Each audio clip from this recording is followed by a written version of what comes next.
मूर्ख शिष्य को पढ़ाने से, उसको उपदेश देने से, दुष्ट स्त्री का भरण पोषण करने से तथा दुखी लोगों का साथ करने से विद्वान व्यक्ति भी दुखी होता है। यानी यह कह सकते हैं कि चाहे कोई कितना भी समझदार क्यों न हो, किंतु मूर्ख शिष्य को पढ़ाने पर, दुष्ट स्त्री के साथ जीवन बिताने पर तथा दुखियों रोगियों के बीच में रहने पर विद्वान व्यक्ति भी दुखी हो ही जाता है।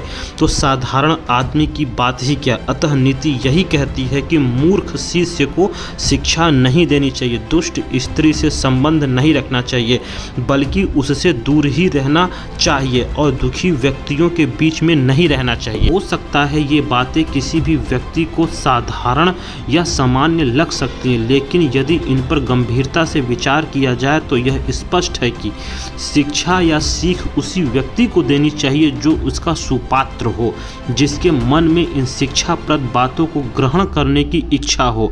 एक बार की बात है, एक बार वर्षा में भीगते बंदर को चिड़िया ने घोंसला बनाने की शिक्षा दी, लेकिन बंदर उसकी इस सीख के योग्य नहीं था। झुझलाए हुए बंदर ने चिड़िया का घोंसला ही उजाड़ डाला। इसीलिए कहा गया है कि जिस व्यक्ति को किसी बात का ज्ञान न हो, उसे तो कोई भी बात आसानी से समझाई जा सकती है, पर जो अधूरा ज्ञानी है उसे तो ब्रह्मा भी नहीं समझा सकते। इसी संदर्भ में आचार्य चाणक्य ने आगे कहा है कि मूर्ख के समान ही दुष्ट स्त्री का संग करना या उसका पालन पोषण करना भी व्यक्ति के लिए दुख का कारण बन सकता है, क्योंकि जो स्त्री अपने पति के प्रति आस्थावान न हो सकी, वह किसी दूसरे के लिए क्या विश्वसनीय हो सकती है? नहीं। इसी तरह दुखी व्यक्ति जो आत्मबल से हीन हो चुका हो, निराशा से डूब चुका हो, उसे कौन उबार सकता है? इसीलिए बुद्धिमान को चाहिए कि वह मूर्ख, दुष्ट स्त्री और दुखी व्यक्ति तीनों से